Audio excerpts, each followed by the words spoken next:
कहानी की शुरुआत होती है डेबी ओशन नाम की एक लड़की से, जो चोरी के केस में 5 साल की सजा काट चुकी है।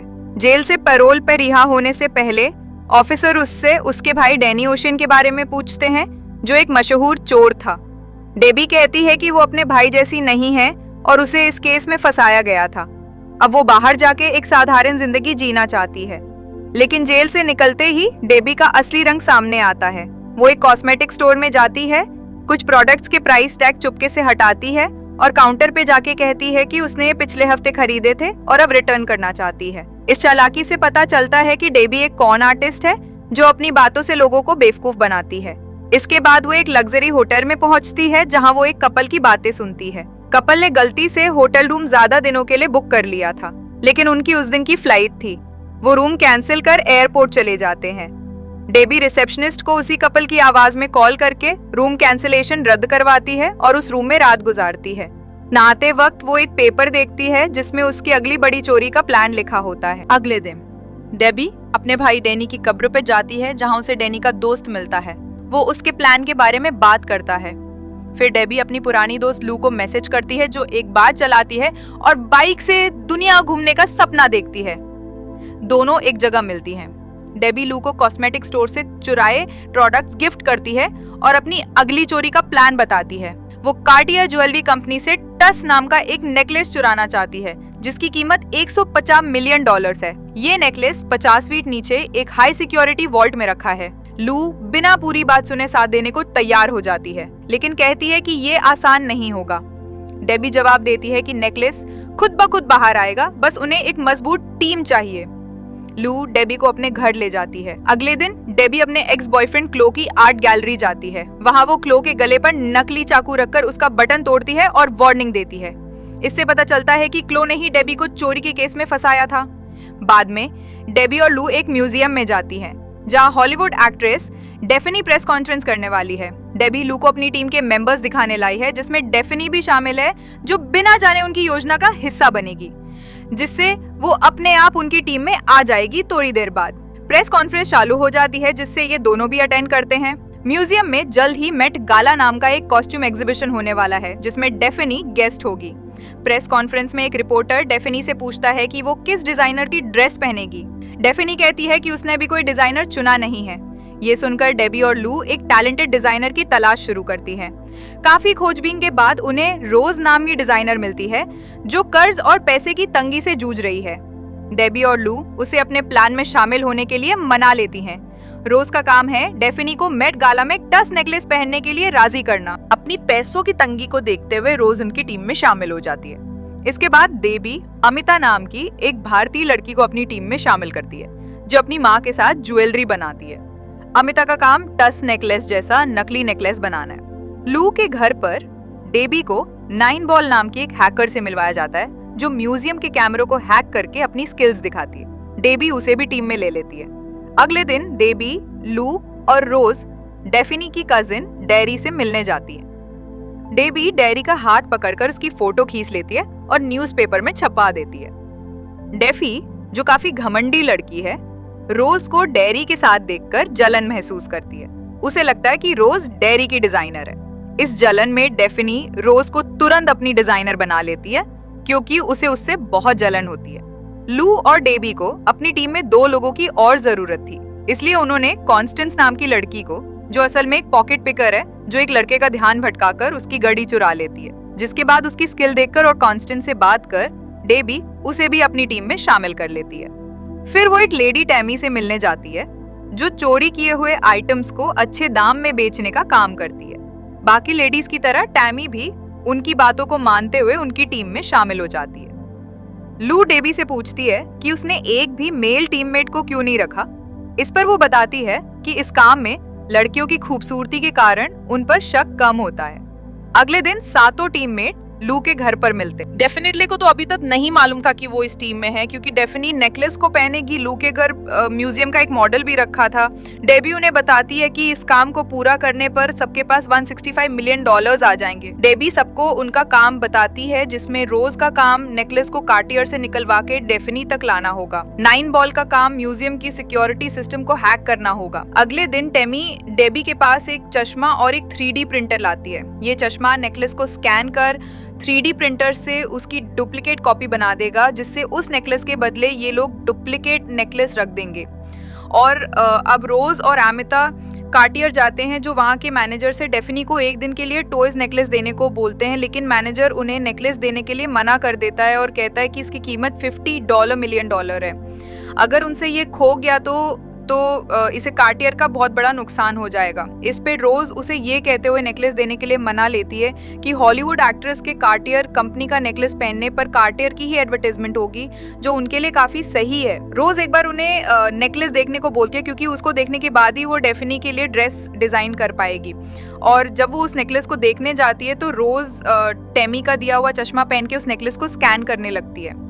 टेमी लेकिन जमीन के 50 फीट नीचे उस चश्मे में सिग्नल नहीं आ रहा होता, इसलिए रोज मैनेजर से कुछ बहाना बनाकर उस नेकलेस को ग्राउंड फ्लोर पर ले जाकर स्कैन कर लेती है, जिससे लू के घर पर बैठे बाकी टीम के मेंबर्स 3D प्रिंटर से डुप्लीकेट नेकलेस तैयार कर लेते हैं। वहीं दूसरी तरफ उनकी परेशानी बढ़ जाती है, क्योंकि किसी ने उस म्यूजियम में सिक्योरिटी सिस्टम तोड़कर एक पेंटिंग चुरा ली थी। सिक्योरिटी में खामी देखकर म्यूजियम का स्टाफ और सिक्योरिटी ऑफिसर में मीटिंग होने लगती है।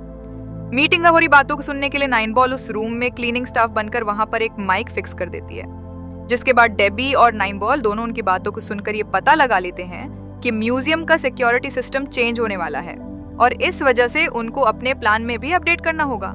और नए प्लान के मुताबिक वो लोग डुप्लीकेट नेकलेस को रियल नेकलेस से टॉयलेट में बदलेंगे, क्योंकि पूरे म्यूजियम में उस जगह को छोड़कर हर जगह कैमरा होगा। इसलिए डेबी 9 बॉल को बताती है कि उसे टॉयलेट के बाहर लगे कैमरा का एक ब्लाइंड स्पॉट क्रिएट करना होगा, ताकि कोई भी कैमरा टॉयलेट के बाहर नजर न रखे, जिससे कॉन्स्टेंस वहां से नेकलेस लेकर गायब कर दे और चोरी के बाद सिक्योरिटी वाले टॉयलेट के बाहर का ही कैमरा चेक करेंगे। इसलिए उन्हें यहाँ पर ब्लाइंड स्पॉट क्रिएट करना होगा। अगले दिन 9 बॉल म्यूजियम के सिक्योरिटी के हेड पॉल के लैपटॉप को उससे ही एक ईमेल पर क्लिक करवाकर उसका लैपटॉप हैक कर पूरे म्यूजियम का सिक्योरिटी कैमरा को नए सिक्योरिटी सिस्टम आने के बाद हैक कर लेती है, जिसके बाद वो म्यूजियम के टॉले के बाहर के 2 कैमरा को हैक कर वहां पर हर दिन उन्हें थोड़ा थोड़ा मूव कर वहां पर एक ब्लाइंड स्पॉट क्रिएट कर देती है। वहीं दूसरी तरफ टेमी म्यूजियम में मेट गाला एग्जीबिशन का मैनेजमेंट देखने वाली कंपनी वोग में कोऑर्डिनेटर पोजीशन का इंटरव्यू देने जाती है। इंटरव्यू को क्लियर कर टेमी वोग में मौजूद म्यूजियम का सीटिंग अरेंजमेंट का मैप अपने चश्मे से स्कैन करके डेबी को भेज देती है। एग्जीबिशन में डेफिनिटी के साथ साथ कौन बैठेगा ये अभी तक वोग ने डिसाइड नहीं किया होता, इसलिए डेबी इतनी कहे अनुसार टेमी डेबी के एक्स बॉयफ्रेंड क्लॉट का नाम उसमें ऐड कर देती है। यहाँ टेमी डेबी से पूछती है कि तुमने क्लॉट का नाम उसमें क्यों ऐड किया। इस पर डेबी बताती है कि वो लॉट से बदला लेना चाहती है, क्योंकि 10 साल पहले जब वो एक साथ काम करते थे तो इस कारण वो रिलेशनशिप में आ गए थे। दोनों साथ में मिलकर पेंटिंग को गलत तरीके से बेचकर साथ में पैसा कमाते थे, लेकिन एक दिन उसने उसे पैसों का लालच देकर एक पेपर पर साइन करवाकर खुद पेंटिंग चोरी की और उसका इल्जाम मुझ पे लगा दिया, जिससे मुझे 5 साल की जेल हुई थी। और उन 5 सालों में उसने अपने इसी मास्टरमाइंड से इस चोरी का पूरा प्लान तैयार कर लिया था। अगले दिन टेमी वोग वालों को बताती है कि एग्जीबिशन की केटरिंग सर्विस का खाना बढ़िया नहीं है, जिसके लिए उन्हें किसी न्यूट्रिशन स्पेशलिस्ट की जरूरत है जो सेलिब्रिटीज के मुताबिक खाना बनवा सकती है, जिसमें टेमी वोग को लू का नाम सजेस्ट कर देती है, जिसे वो हायर कर लेते हैं। सिटिंग अरेंजमेंट में क्लॉट का नाम देखकर लू डेबी को ऐसा करने को मना करती है, क्योंकि ये उसके लिए खतरनाक होगा। इस पर डेबी उसे बोलती है कि सब कुछ उनके मुताबिक ही होगा। मेट गाला यानी कि एग्जीबिशन के एक दिन पहले कार्टियर कंपनी टॉस नेकलेस को बहुत कड़ी सिक्योरिटी में डेफिनिटी के पास ले आती है। थोड़ी देर तो डेफिनिटी भी नेकलेस को देखती रह जाती है। जब रोज डेफिनिटी को नेकलेस पहनाकर वापस उतारने लगती है तो उसे पता चलता है कि नेकलेस सिर्फ एक अलग टाइप के मैग्नेट से खुलेगा, मतलब ये मैग्नेट ही इस नेकलेस को खोलने की चाबी है, जिसकी वीडियो बनाकर रोज अपनी टीम को दिखाती है। ये देखकर वहां मौजूद सबका सिर घूम जाता है क्योंकि उन्होंने इस बारे में तो सोचा ही नहीं था। इस पर नाइन बॉल अपनी बहन को कॉल करती है और उसे इस बारे में बताती है, जहां रोज की बहन उस वीडियो को समझकर उस नेकलेस को खोलने के लिए वैसा ही मैग्नेट बना देती है, जिसके बाद पूरी टीम मैग्नेट लेकर म्यूजियम में अपने प्लान को अंजाम देने के लिए निकल जाती है। एग्जीबिशन के चालू होते ही डेफिनेटी $150 मिलियन का नेकलेस पहनकर रोज और क्लॉडी के साथ इवेंट में आती है, जिसे देखकर वहां मौजूद सारे लोगों का ध्यान सिर्फ डेफिनेटी के पहने हुए नेकलेस पर होता है। उस इवेंट में हॉलीवुड एरा के बहुत बड़े बड़े सेलिब्रिटीज भी आए होते हैं। म्यूजियम के अंदर मौजूद सारे स्टैचू पर भी महंगी महंगी ज्वेलरी लगी होती है। जो वहाँ आते ही दोनों गार्ड से पूछताछ कर म्यूजियम के टॉयलेट्स के ड्रेनेज में चेक करने लगता है, लेकिन उसे वहाँ पे कुछ नहीं मिलता, जिसके बाद वो डेफिनी से पूछताछ करता है। इस पे वो उसे बताती है कि उसको इस बारे में कुछ नहीं पता क्योंकि टॉयलेट्स तक तो नेकलेस उसके साथ ही था, लेकिन जब उसे वॉमिटिंग हुई तो उसके बाद का उसे कुछ याद नहीं है। सीसीटीवी फुटेज में जॉन को वेटर के टॉयलेट से बाहर के ब्लाइंड स्पॉट की तरफ से निकलने के बारे में पता लग जाता है, जिसके बाद वो वेटर से भी सवाल पूछता है। इस पे वेटर उसे माफी मांगते हुए कहता है कि मैंने उस टाइम ड्रग्स ले रखा था, जिस कारण उसे भी इस बारे में कुछ नहीं मालूम। अब हमें सारी गर्ल्स को दिखाया जाता है जो लू के घर पे इकट्ठा हुई होती हैं। तभी वहां पे डेफिनी आती है, जिसे देखकर वो लोग सुन्न हो जाते हैं, पर लू और डेबी उनको बताती है कि डेफिनी को इस बारे में सब मालूम है क्योंकि उसे रोज के द्वारा उसकी वीडियो और कॉन्स्टेंस के उसके गले से नेकलेस निकालने के बारे में सब कुछ मालूम है, और इससे अब वो भी उनकी टीम में आ चुकी है क्योंकि अगर वो चाहती तो उनके बारे में जॉन को पहले ही बता देती है। इस पे सब कहते हैं कि इस केस को बंद करने के लिए उन्हें किसी को सस्पेक्ट बनाकर उसे फंसाना होगा। इससे डेबी खुश होते हुए क्लोरोडोर बताती है क्योंकि उसने इवेंट से निकलते हुए क्लोरोड से टकरा के उसके कॉर्ड में नेकलेस का एक टुकड़ा डाल दिया था, जिससे इन्वेस्टिगेशन में उस पे इल्जाम आ जाएगा और हम लोगों का प्लान पूरी तरह कामयाब हो जाएगा। जिससे डेफिनी समझ जाती है क्लोरोड उसका एक्स बॉयफ्रेंड है, उसके इस केस में फंसाने के लिए ही उसने उसे उसके पास बैठाया था, और अब आगे का काम डेफिनी और डेबी करेगी। अगले दिन टेमी और डेबी चुराए हुए नेकलेस के टुकड़ों को बेचने के लिए कुछ बूढ़ी औरतों को हायर करती है, जो चुराए हुए सामान को इलीगली अलग अलग शॉप्स में जाके बेच देती हैं। डेबी इन्वेस्टिगेटर जॉन से मिलने जाती हैं। जॉन को डेबी पे भी शक है क्योंकि वो उसके भाई और डैड, जो असल में एक बहुत बड़े चोर थे, उन्हें जानता है क्योंकि उसने उनको बहुत बार पकड़ा है। लेकिन जॉन के मुताबिक डेबी सस्पेक्ट नहीं होती क्योंकि सीसीटीवी कैमरा में डेबी डेफिनी के पास है ही नहीं, जबकि जॉन जानता है कि नेकलेस उसने नहीं चुराया। इस पर डेबी उसे बताती है कि वो उसे असली चोर के बारे में बता सकती है जिसके पास नेकलेस का परी हिस्सा है, और उस पे तुम सारे इल्जाम लगा सकते हो। डेबी इस पे उसे क्लोरर की फोटो दिखाती है, जिससे जॉन समझ जाता है कि लॉरर को फंसाने के लिए डेबी ने उसका नाम बताया है क्योंकि उसने भी उसको ऐसे ही फंसाया था। जॉन उसे प्रूफ मानता है क्योंकि उसे भी केस को जल्द से जल्द बंद करना है। इस पे डेबी उसे बताती है कि वो उसको कुछ देर में प्रूफ भेज देगी। उसी रात प्लान के मुताबिक डेफिनी क्लोरोड को सेड्यूस कर उसके बेड पे बांध के उसके सूट को ढूंढने लगती है, जिसमें डेबी ने इवेंट खत्म होने से पहले नेकलेस का एक पीस डाल दिया था। डेबी को वो सूट मिल जाता है जिसकी फोटो क्लिक कर डेफिनी डेबी को भेज देती है, और डेबी उस फोटो को कुछ सबूत के तौर पर भेज देती है जो इस केस को क्लोज कर और क्लॉक को जेल में डाल सकता है। डेबी क्लॉक के बैंक अकाउंट में उन्हीं बूढ़ी औरतों से बड़ी रकम डलवाती है जिनसे उसने नेकलेस के टुकड़ों को बेचा होता है, जिससे क्लॉड का जेल जाना और भी पक्का हो जाता है। क्लॉड पूछताछ के बाद उसको सजा दे दी जाती है। पार्टी में डेबी खुलासा करती है कि उन्होंने म्यूजियम की मूर्तियों की ज्वेलरी भी 3D प्रिंटर से डुप्लीकेट करके चुरा ली थी। ये काम लू, अमिता और लू के एक पुराने दोस्त ने किया। इस चोरी से हर मेंबर को $38 मिलियन मिलते हैं, जिससे वो सब लोग अपने सपने पूरे कर सकेंगे। मूवी के एंड में हमें कुछ साल बाद लू बाइक से वर्ल्ड टूर पर निकलती है, डेफिनी फिल्म डायरेक्टर बनती है, टैमी अपना बिजनेस बढ़ाती है, कॉन्स्टेंस यूट्यूबर बनती है, अमिता पेरिस घूमने जाती है, नाइन बॉल पूल क्लब खोलती है, और डेबी अपने भाई की कब्र पर अपनी जीत का जश्न मनाती है।